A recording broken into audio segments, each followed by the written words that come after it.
No sé si me comprendió, pero el corazón del creyente debe de anhelar la presencia de Dios, debe de anhelar estar eternamente con el Señor. Y creo, hermanos, que el cristiano que no piensa con frecuencia en el cielo es un creyente, hermanos, que está enraizado en las cosas terrenales. Es un creyente, hermanos, que tiene su corazón en el mundo. Creo que uno de los anhelos que como hijos de Dios tenemos es llegar a la patria celestial. Yo creo, hermanos, que como hijos de Dios, lo que más debe de existir en nuestro corazón es un día oír esa trompeta, es un día saber que aunque muramos, el Señor va a venir por nosotros.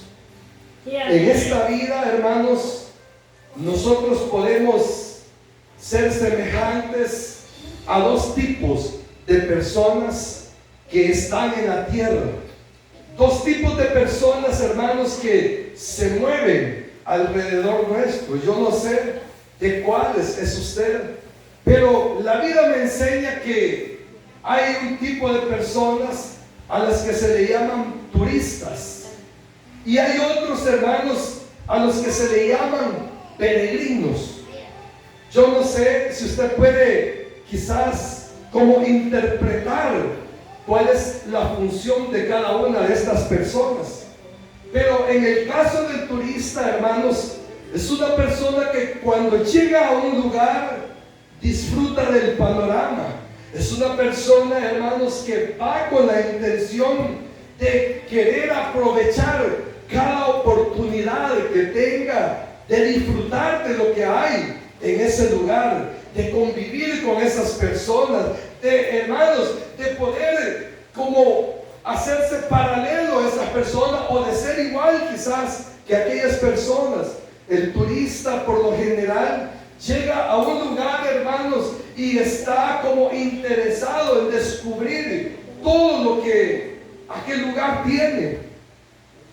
En cambio, el peregrino es una persona que aunque esté lejos de su país, aunque esté lejos de su patria y llegue, hermanos, a otra nación, este hombre o esta mujer es un ser que va de paso por ese espacio terrenal en el que está atravesando. Un peregrino es una persona, hermanos, que aunque haya lo que haya a su alrededor, no se va a interesar tanto en lo que está aconteciendo en el lugar donde él está, sino que más bien un peregrino es una persona que tiene su mirada hacia, hermanos, el destino al que él quiere llegar. Un peregrino es una persona, hermanos, que aunque lo inviten, aunque, hermanos, le ofrezcan de todo lo que hay ahí donde él está pasando, a él no le importa. A él lo que importa es que tiene que llegar a su destino. A él lo que le importa, hermano, es saber de que él está solamente de paso en ese lugar y no se puede detener, porque cada día en su vida cuenta, porque cada oportunidad que tiene de dar un paso para él le acerca más hacia el lugar al que él va. Amén. Las religiones están ofreciendo hoy en día de todo, tanto terrenalmente como hablando de la eternidad. Estaba, hermanos, estudiando y me daba cuenta que hay una religión que enseña, hermanos, de que si sus creyentes son fieles aquí en la tierra, que si sus creyentes, hermanos, son personas que no practican el adulterio, sino que son, hermanos,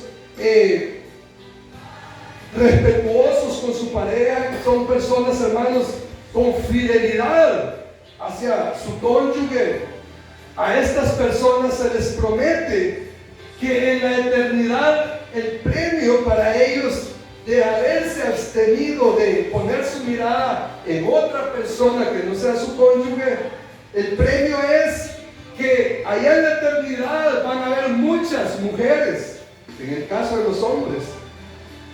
Mire qué tremendo, ¿verdad? Porque yo creo, hermanos, de que es un error. Es un error porque la religión lo ocupa en base, hermanos, a los deseos carnales que el hombre tiene. Así también hay otros que hacen, hermanos, alarde de que después de la muerte, cuando el ser humano llegue a la eternidad, lo que va a encontrar es un paraíso donde todo va a ser, hermanos, un fluir de comida, de bebida, de alegría, hermanos, pero que el ser humano exactamente no ve la realidad, sino que lo que la religión infunde, hermanos, en el creer de las personas que participan de estos movimientos religiosos, es de que la vida eterna se trata algo semejante a lo que nosotros podemos disfrutar en la tierra, pero de una manera mucho mejor. Pero lo cierto, hermanos, es de que cualquier promesa que la religión ofrezca a la humanidad, yo creo que es mentira.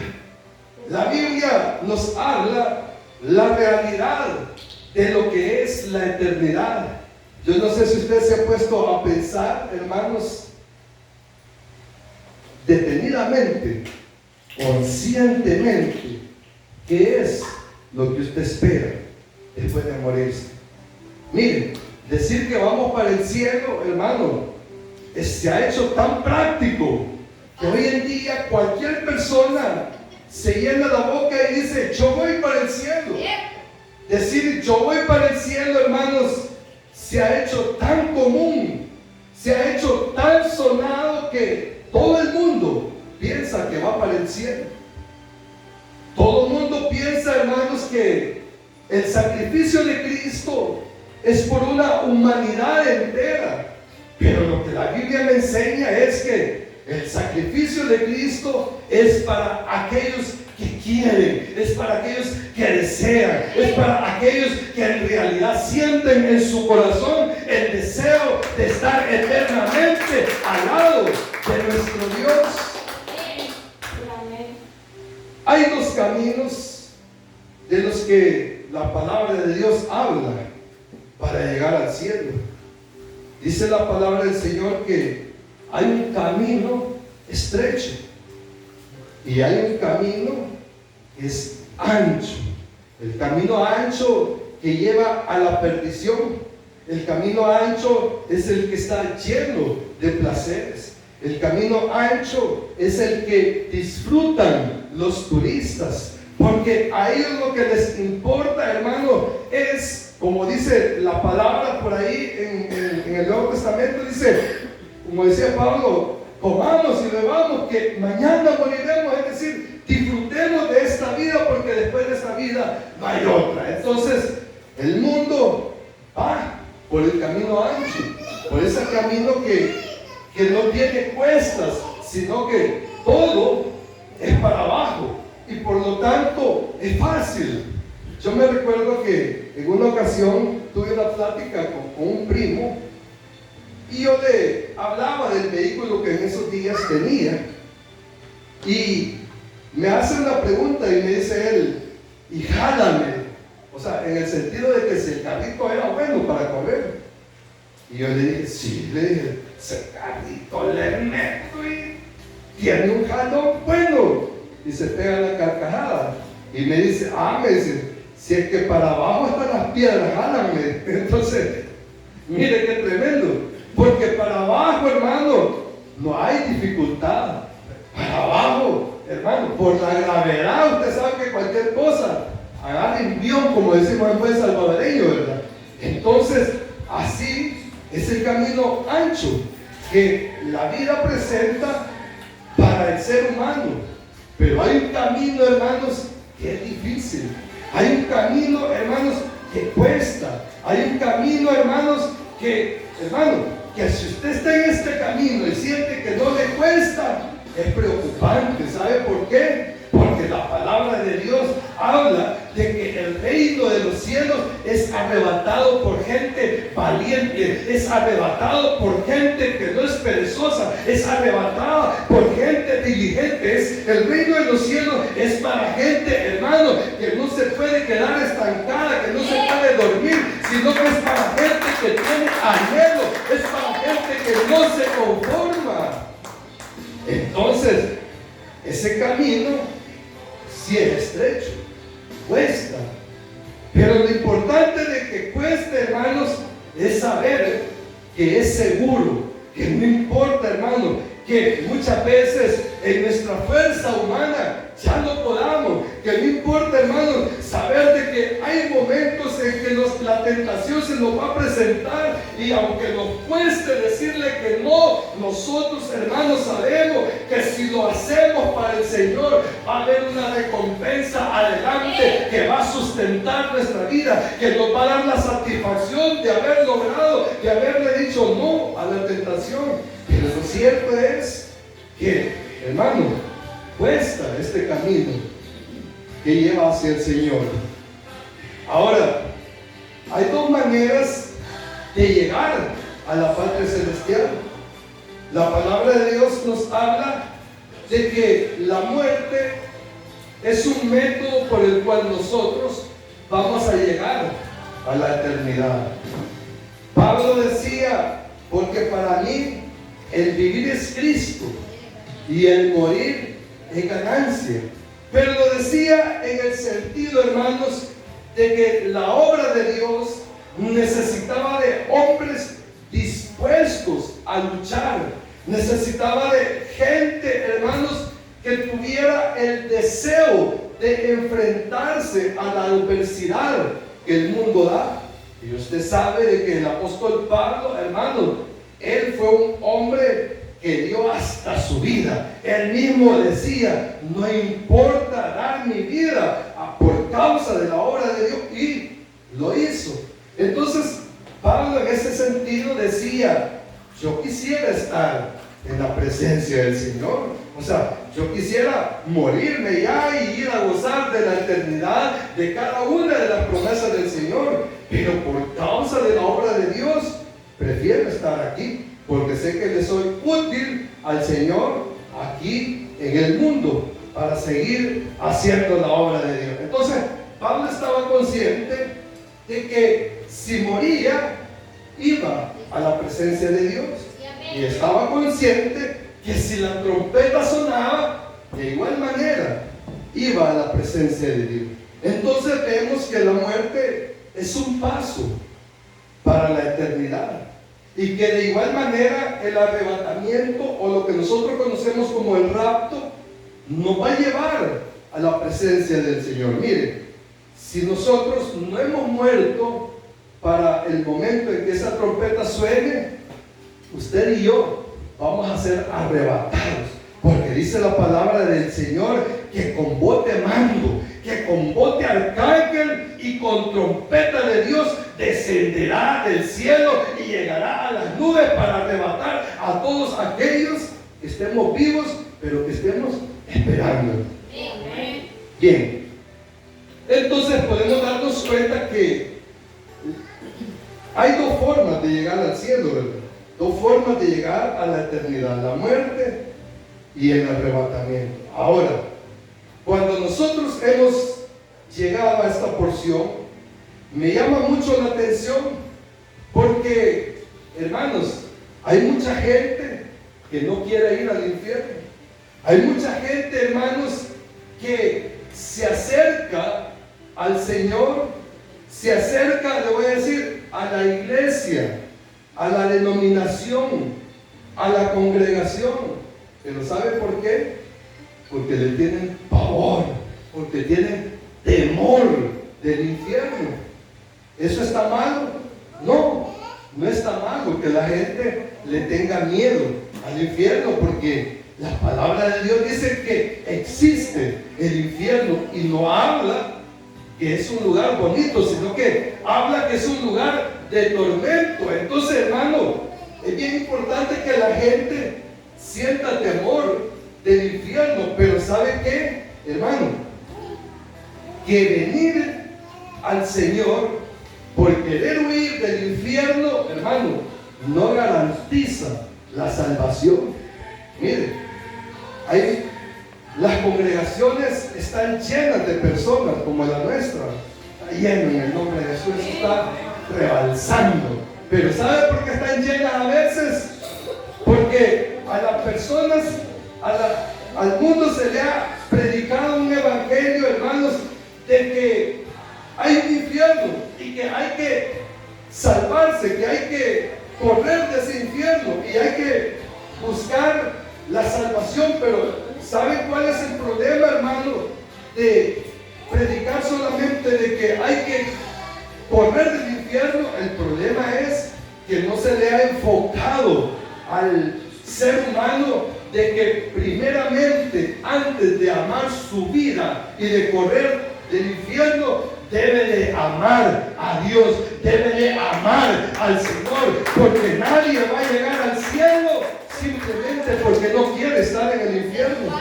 Miren, aquí está la clave de la porción que hemos leído, porque en aquel día, hermanos, habrán multitudes delante del trono de Dios.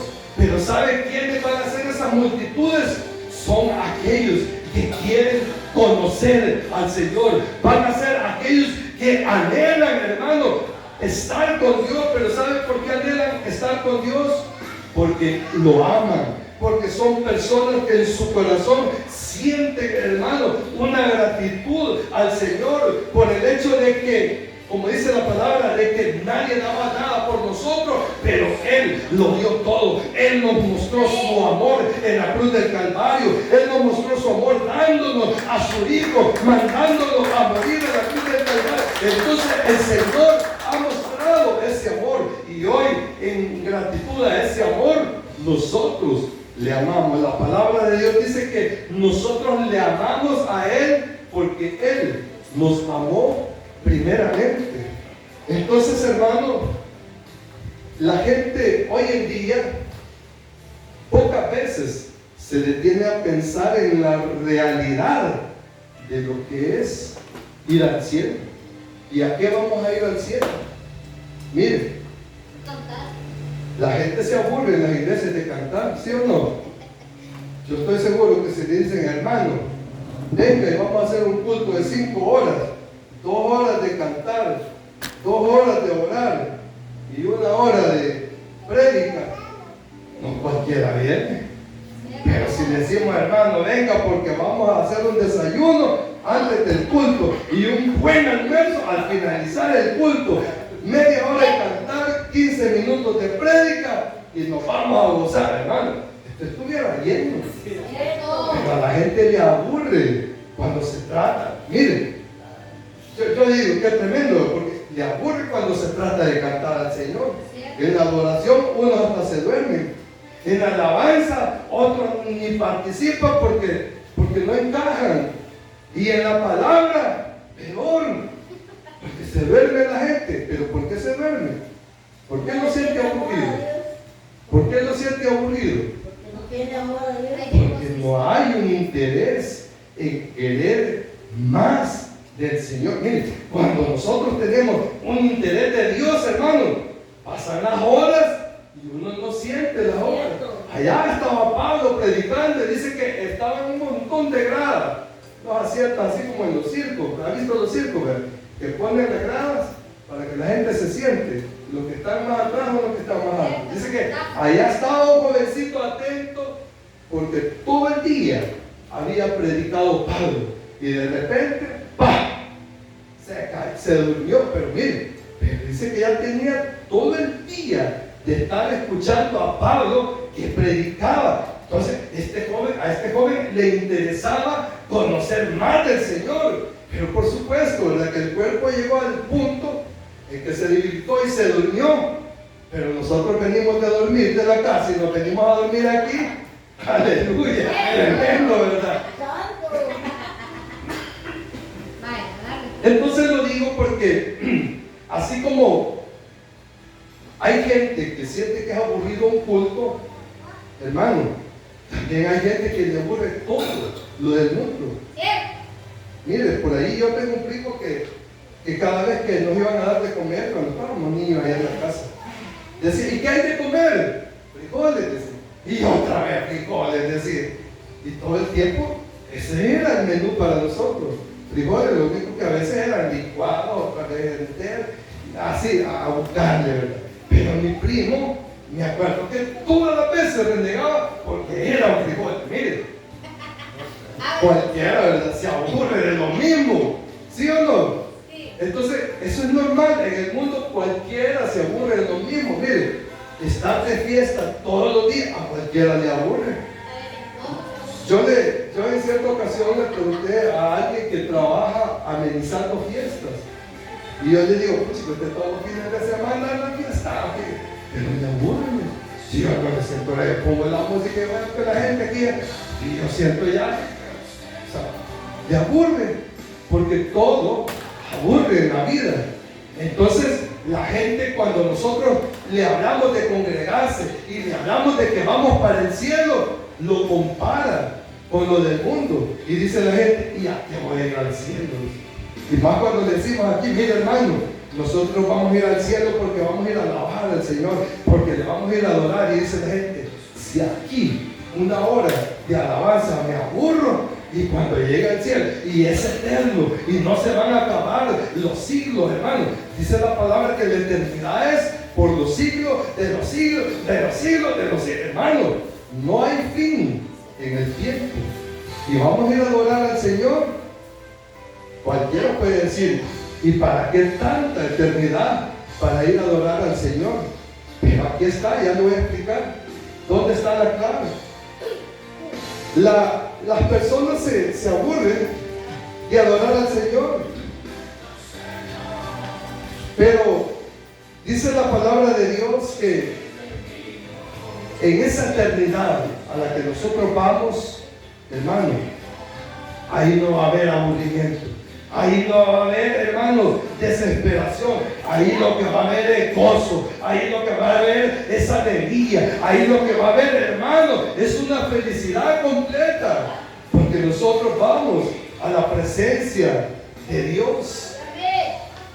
Mateo 8, verso 11 dice que cuando lleguemos a la parte celestial, hermanos, vamos a tener el privilegio hasta de encontrarnos con los seres queridos, con los seres que amamos, con aquellos que ya partieron. Fíjense que la palabra del Señor nos habla de que vamos, hermanos, hasta conocer a Abraham. Miren, yo no sé cuántas veces ha sentido usted en su corazón aquella inquietud o aquel deseo de decir, cuando llegue al cielo voy a conocer al apóstol Juan. No sé si alguna vez se ha preguntado eso. Yo, en lo personal, digo, puede tener el privilegio, por supuesto, vamos a conocer al Señor, pero miren, el cielo va a ser, hermano, es un lugar tan glorioso que no va a haber cabida para el aburrimiento. Y le estoy explicando esto de que vamos a encontrarlo y vamos a ver a otros seres por el hecho de que, hermano, aparte de que la gloria que hay en el cielo es Dios, vamos a tener tiempo suficiente, hermano, para ir y buscar a nuestros seres amados, para ir a buscar a Abraham y hacerle un par de preguntas. Miren, hacerle la pregunta del siglo a Abraham, ¿verdad? Abraham, ¿y cómo es posible que usted se le prendió de su hijo y iba a dárselo así? Y entonces va a venir Abraham y va a tener todo el tiempo para explicarle cómo fue que él tuvo fe. Vamos a encontrarnos con el apóstol Pablo. Vamos a encontrar, mire, con todo lo que hemos leído en la Biblia. Hermano, esto quiere decir que va a haber tiempo suficiente para estar en la presencia de Dios. Y no va a ser aburrido. Va a ser, hermanos, un lugar en el que nosotros nos vamos a deleitar. El problema es que si aquí en la tierra no nos deleitamos, difícilmente nos vamos a ir a deleitar al cielo. Si aquí en la tierra Dios nos parece aburridos, hermano, allá en el cielo, imagínense, a dormir va a ir usted. No, vamos a ir a gozarnos a la boda del Cordero. Amén. Dice la palabra de Dios en el verso 13. Entonces uno de los ancianos habló diciéndome: estos que están vestidos de ropa blanca, ¿quiénes son? ¿Y de dónde han venido? Yo le dije: Señor, tú lo sabes. Y él me dijo: estos son los que han salido de la gran tribulación y han lavado sus ropas y las han emblanquecido en la sangre del Cordero. Aquí está hablando, hermanos, de las multitudes que van a llegar a la patria celestial. Esas multitudes, hermanos, que van a venir de todo el mundo, de todo pueblo, de toda nación, de toda lengua, de todas las razas, de todos los colores, de toda la estatura, hermano, de toda clase de personas, vamos a llegar a la patria celestial. Y el apóstol aquí le pregunta al Señor: hermanos, ¿de dónde vienen? Y el Señor dice: son los que han salido de la gran tribulación. Cuando la palabra de Dios aquí habla de haber salido de la gran tribulación, lo está enfocando en que en este episodio que hemos visto, en esta parte de la Biblia, están delante de Dios todos los pueblos y todas las naciones. Quiere decir que a esa altura, tanto los que hayamos sido arrebatados en el rapto, como los que estaban muertos y han sido resucitados, así también los que salieron del régimen del anticristo, ya vamos a estar delante del trono del Señor. Yo no sé si usted se goza por eso. Mire, qué linda promesa, hermano, que el Señor nos tiene en esos planes de llevarnos a su Padre Celestial. Y el apóstol pregunta quiénes eran y le contestan que quiénes son esas personas. Ahora, cuando dice aquí, hermanos, de que han salido de la gran tribulación, ya le expliqué, se puede referir a los que fuimos, gracias amor, fuimos extraídos en el rapto, y de aquellos que después de haber pasado el régimen del anticristo van a llegar a la presencia del Señor. Pero lo importante de todo esto es que esta persona dice que son los que, hermanos, están vestidos de ropas blancas y que son los que han lavado sus ropas y las han emblanquecido en la sangre del Cordero. Hermano, metan una camisa blanca en sangre para ver si se le hace blanquita. ¿Cree que se le hace blanquita la camisa? No. Si la mete en sangre, no, ¿verdad? Pero aquí dice la palabra que estaban vestidos de blanco y que son los que han lavado, hermano, lavado su ropa con la sangre del Cordero. Si nosotros lavamos nuestra ropa con sangre, difícilmente, ¿verdad?, nos va a quedar blanca, es imposible. Pero dice aquí la palabra del Señor en Isaías: venid luego y estemos a cuenta. Si tus pecados fueren negros, serán emblanquecidos. Si tus pecados fueren, hermano, oscuros, vendrán a ser como blanca lana. Es decir, hermano, de que la sangre de Cristo no mancha, sino que la sangre de Cristo nos limpia de todo pecado, nos hace puros, nos hace santos, nos hace aceptos delante de Dios. Pero ¿se da cuenta quiénes son los que van a ir al cielo? Los que han lavado sus ropas en la sangre del Cordero. No son aquellos que tienen miedo del infierno. No son aquellos, hermanos, que simplemente quieren ir al cielo.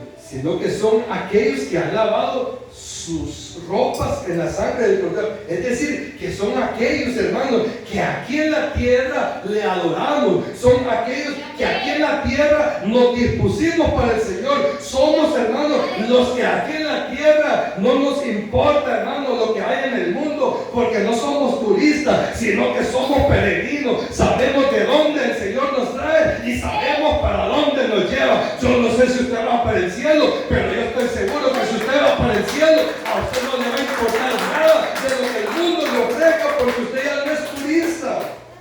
Usted es peregrino del Señor.